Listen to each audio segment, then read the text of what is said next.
Welcome to the Head Shepherd Podcast. I'm your host, Mark Ferguson, CEO at neXtgen Agri International, where we help livestock managers get the best out of their stock. Before we get started, a big thanks to our three fantastic sponsors. Allflex, part of MSD, perhaps better known as Cooper's Animal Health in Australia, offers one of New Zealand and Australia's largest livestock product portfolios with a comprehensive suite of animal health and management products. Heininger is a one-stop shop for wool harvesting and animal fibre removal. The Heininger team have a deep understanding of livestock agriculture, backed by Swiss engineering and a family business dedicated to manufacturing the best. ProA Livestock Equipment have been delivering industry-leading livestock handling systems to producers across Australia, New Zealand and beyond for the last 25 years to improve on-farm safety, efficiency and profitability. We are grateful to our sponsors for their support, helping us bring Head Shepherd to you each week. And now it's time to get on with this week's episode. Welcome back to Head Shepherd. You're with Ferg. Thanks very much for listening along. This week on the show, we introduced James Trowbridge to our community. James, our latest recruit in South Australia. He's based out of Adelaide, but hails from a little place called Willuka. Great to have James with us. He's only been on for 3 weeks, but just thought we'd introduce him today. Before we get into that, I just wanted to mention when you're listening to this, I'm probably on my way to Pudginook, heading there to do our Precision Productivity and Profit workshop, which is our pilots for those particular workshops, which will be rolling out as part of the Precision Sheep Management project that we're running with on behalf of MLA and AWI and a range of others. And so we're running a few pilots around the place. Andrew Kennedy's running one and Nathan Scott's running one, and I'm running a couple, and Penny Schiltz run one as we nail down that workshop. Good opportunity to be the first to hear that material in its current form at Pudginook today. But then again, it's probably a little bit late to change your plans. But 2nd of June, we're going to be in Charlton or near Charlton, and there at Gavin Sate's property, running one on that afternoon as well, which you can find information at precisionsheephq.com, and you can register there. That's precisionsheephq.com. Jump on there and register for that workshop, or get in touch with anyone at neXtgen Agri and we can sort you out there. But a good opportunity to sort of work out how you might apply these new, the EID tags a lot of people have to have in their sheep's ears these days in Australia, and how we can get the best out of that opportunity is the sort of focus of that 4-hour workshop. Looking forward to that. We'll get on now to having a chat with James. Obviously fresh in the role, and really great to have someone back in South Australia. Not going to lie, it's been a bit of a challenge recruiting for that particular spot. So great to finally have James in that position and back serving our clients in South Australia and some Western Vic and into sort of Western New South Wales and even Tasmania. A bit of a range of places that James will be heading once he gets his feet under the desk properly, or foot on the accelerator more likely. But we'll head now to that chat with James Trowbridge from neXtgen Agri. Welcome, James, to Head Shepherd. Thanks for having me, Ferg. Good to be here. Good, mate. Yeah, great to have you on board. So obviously 2 or 3 weeks into the role, we thought we'd get you on, have a bit of a yarn and introduce you to the Head Shepherd listeners around Australia, New Zealand and wherever. But we'll just start with, where you grew up and a bit of background, and we'll go from there. Born and raised south of Keith in a little place called Willuka, also referred to as God's country, I suppose, like most small towns in Australia. But it was off the farm. only by locals. Yeah, only by locals, but off the farm back there. We run Merinos.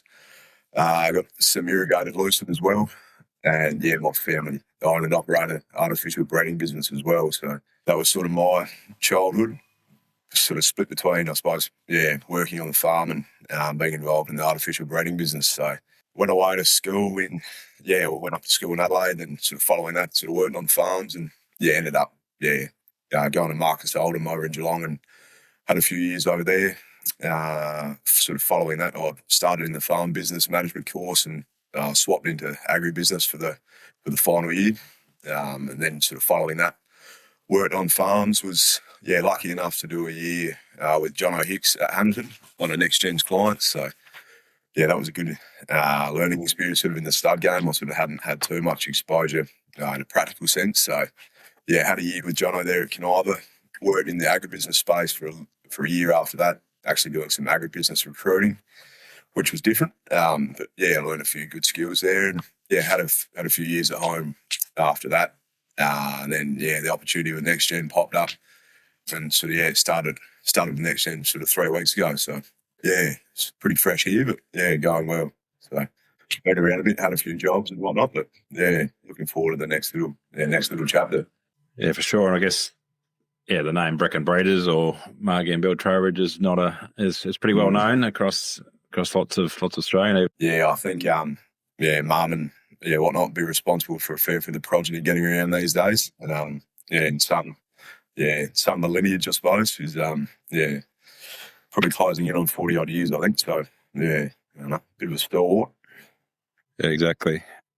I guess maybe a tough question, but yeah, 3 weeks in, I guess we've been throwing you in the deep end at all the tools and stuff we use. What's your impression so far? Some pretty smart cookies involving neXtgen, and yeah, makes me feel a little bit simple, but it's all exposure, I suppose. And once you use it in a practical sense, like sort of the last week had a bit of data come in, and we've analysed that using a few tools, and yeah, seeing it actually in a real world example is probably the best way to learn. And you can read about it, but till you actually do it and apply it, it's probably not going to get your head around it. But slowly getting there. There's a bit to take in. Yeah, pretty impressive. Yeah, Tom McFarlane, what he's been able to do with the next suite, and yeah, it's pretty cluey. Yeah, we'll just try and keep up with Tom, really. So that's our job. But yeah, how's things looking over there? It's been coming over. It's looking very good, I think. Sort of around sort of the south has sort of had some timely rains. It's sort of April was pretty lean, but they've had sort of timely rains in the last couple of weeks. I think the next week's looking pretty good, but I think the pastoral area, sort of you go north of say Jamestown, up there, they're probably having their best start ever. I think they had rains in February. They've had follow-up rains. I think they'll be set for yonks up there. They'll have feed in front of them for a couple of seasons. So widespread. The West Coast, they've had big rains, and my girlfriend's family farm over there, they've had I think they had 70 mil last weekend. They're putting seed in at the moment. Yeah, they're shaping up to a bloody good year for everyone. I think you couple that with obviously the lamb price is pretty good. People still have a few lambs on hand that they're slowly getting rid of. Obviously the wool job's ticking. Cattle prices are good. I think, confidence is pretty good, I think. Yeah, regardless of, say, the fuel price and the fertiliser price, I think, agriculture's in a pretty good spot in that start at the moment. So, hopefully get a few, follow-up rains over the winter and obviously get a spring, and things will be good, I think. What have you taken away from sort of... Probably been proactive, really, I think. I think in, say, 2024, the writing was on the wall. We didn't get a break till probably July. And, not sort of sitting on your hands, I think, just being proactive, I think. I was actually away at the time, but I had a trip planned in the middle of the year, and we hadn't had rain by then, and sort of come back, and the old man Bill decided that it's time to act, and he sold an extra age group of ewes. We shore them early and got rid of them, and probably got us through really. It sort of freed up our feed, and we had enough hay on hand, and I suppose making those early decisions. Don't wait till you have to react. Be proactive, I suppose. Yeah, exactly. And that's one of the challenges, particularly when we know that when you're staring down the barrel of good prices, you know that if you can generate a few more lambs, there's more money involved. But if you have to feed them for an extended period of time, it's a challenge. It's trade-offs. And I think we're pretty lucky where we are having underground water. I think that was a massive saviour, not having to buy hay from, say, northern New South Wales at however many $100 it was a tonne. Obviously, not everyone has that privilege, but where we are, just sort of highlighting the value of where we farm and having that capability, I suppose. Definitely is. So you're obviously running Merinos there, so have obviously been using breeding bays in selecting them, and had a fair focus on wool. That was sort of objective was around wool production. Was wool. I think the last sort of few years of red meat sort of check's probably been the most most important, most valuable part of the business. So I think really chasing that dual purpose merino, that's a bit of a passion of mine. That's probably where my interest lies in sheep. So typically we've been heavy wool cutters, but the last sort of few years really focusing on those carcass traits, and Haddon, where we buy rams from, has probably reflected that as well. You sort of say they're starting the last sort of 10 years, their carcass trades have just slowly been increasing. They've always been good wool cutters, but they've really got that dual purpose sheep. Starting to see that now. Obviously, at neXtgen, we work with all sorts of breeds and different breeding objectives, and so I guess that's going to be. Yeah, and I haven't had too much to do with, say, the shedders and the Dorpers, apart from in the AI centre, but no, they certainly have a place, the Dorper. Starting those pastoral areas, though, they're hard to beat, really.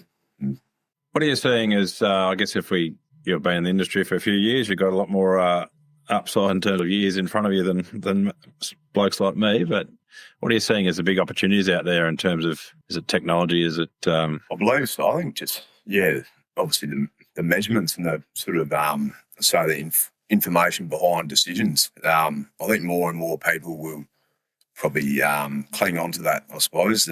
Typically, it's probably been a stud thing, say data and whatnot behind decisions, and the commercial blokes are probably sort of going off that sort of phenotypical stuff. But with sort of rising input costs and, the need to be as efficient as possible, I think more and more people are going to latch on to, data behind their decisions, to sort of have that most sort of profitable and efficient flock, I think. There's not much, with the input costs rising, there's not much leeway. You can't afford to be sort of, to be lacking efficiency. And the technology, obviously, which is coming out, who knows what the next 10 years will look like. I think, the more and more technology that comes out, the more and more people are going to implement it. As long as it's cost effective, I suppose.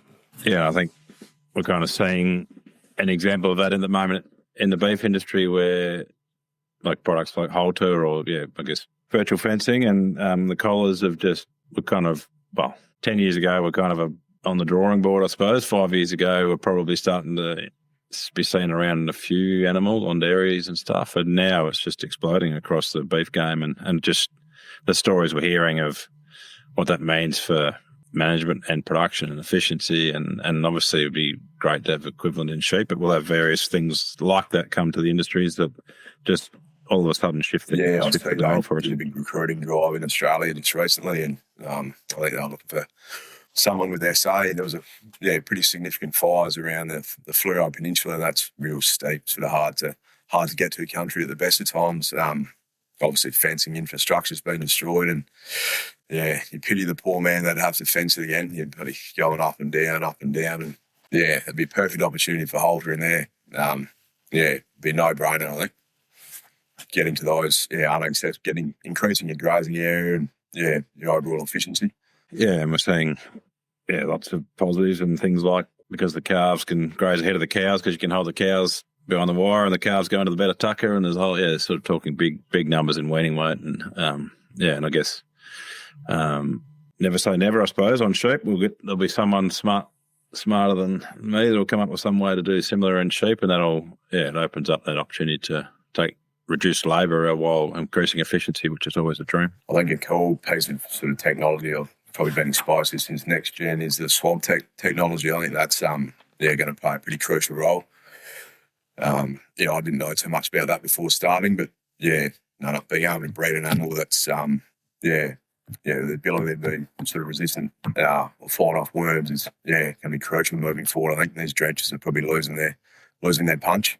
So, that was interesting learning about that. And I think they're hopefully the tip of the iceberg of what that sort of technology can do in terms of understanding what we can measure. We used to be able to know that, that animal made it and that one didn't, and therefore we'll select the one that did or whatever, or the sort of fairly categorical ways of measuring stuff commercially that we've had. But as we get more nuance and more detail, more information, we can hone down some of those decisions to better opportunities. I think there's a bit of fair bit of scope there.